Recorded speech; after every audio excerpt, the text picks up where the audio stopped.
Bonjour à tous. Nous allons parler de retrouver la mobilité de son univers. Alors, qu'est-ce que j'appelle la mobilité de notre univers? En fait, c'est dans notre propre monde, dans notre propre réalité.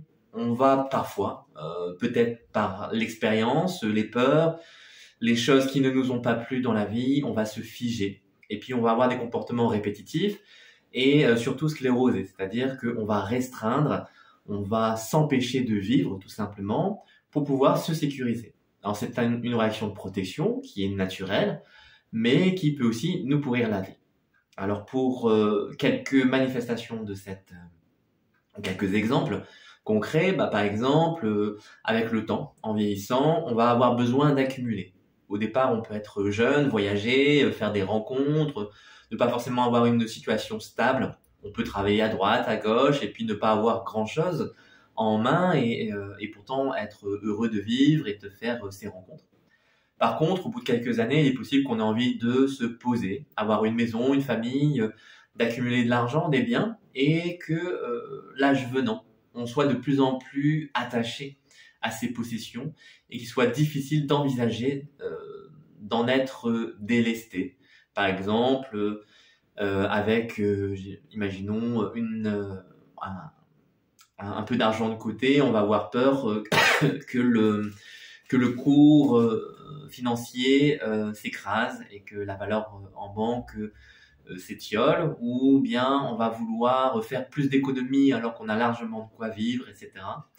On peut avoir peur qu'on nous vole et donc ça donne des idées un petit peu recroquevillantes et ça peut laisser la place à plus de peur et moins de partage, moins d'ouverture, peut-être moins d'amour du coup.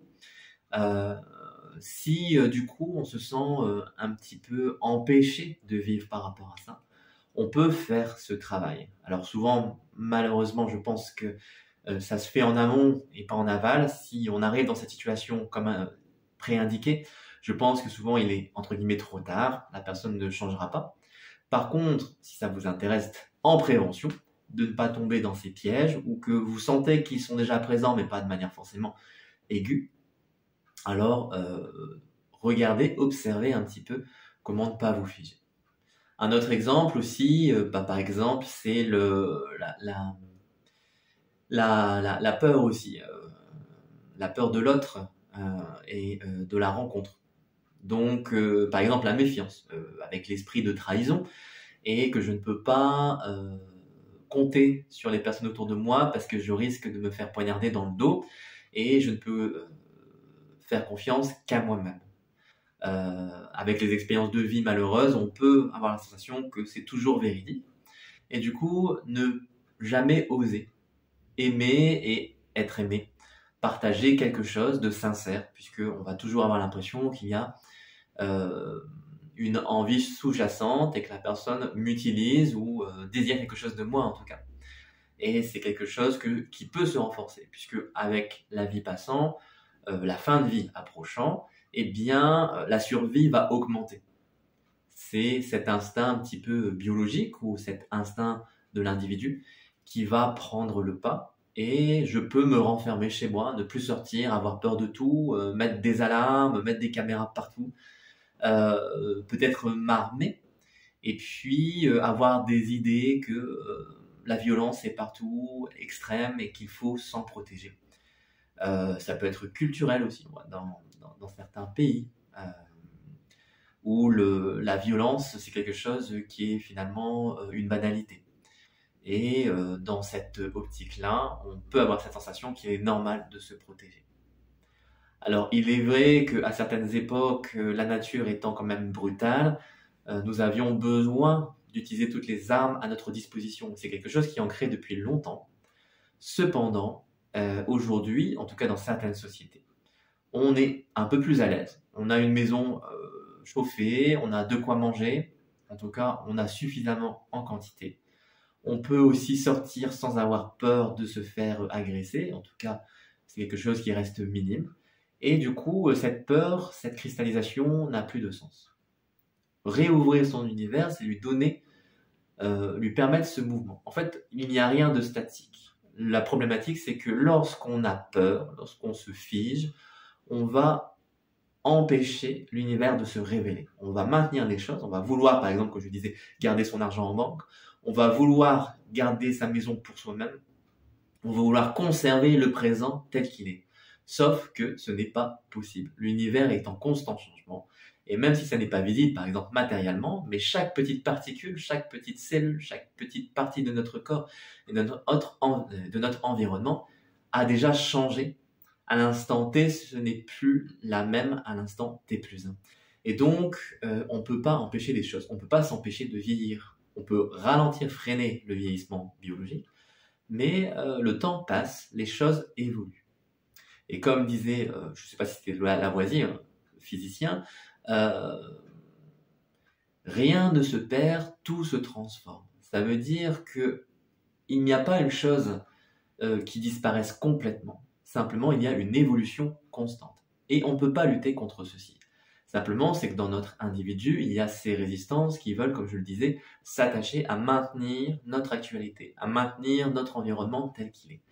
On appelle ça l'esprit de conservation. Et dans conservation, il y a aussi pourrissement. En fait. On va pourrir de l'intérieur et on va peut-être pourrir aussi son extérieur. Les gens, les relations et puis notre environnement proche, puisqu'on va laisser une certaine inertie.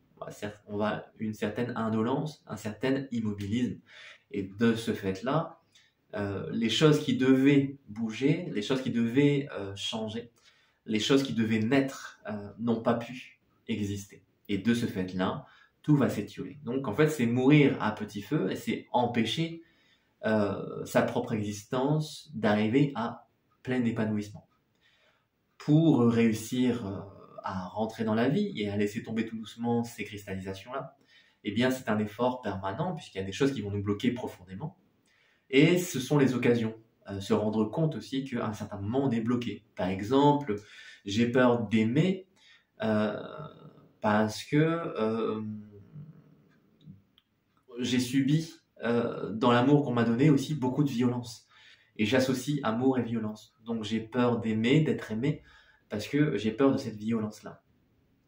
Et puis, je peux aussi, d'autre part, avoir peur de sortir, de rencontrer, de prendre un travail, d'évoluer professionnellement, puisque à chaque fois que, par exemple, mon père a pris un boulot, à chaque fois, il a été molesté. On l'a méprisé et puis ça s'est mal fini. Donc j'ai un exemple d'une vie qui a été passée à souffrir dans le milieu professionnel. Donc moi ça me fait peur. Alors j'ai pas envie de rentrer dans les études et j'ai pas envie de souffrir tel que je l'ai vu dans ma famille.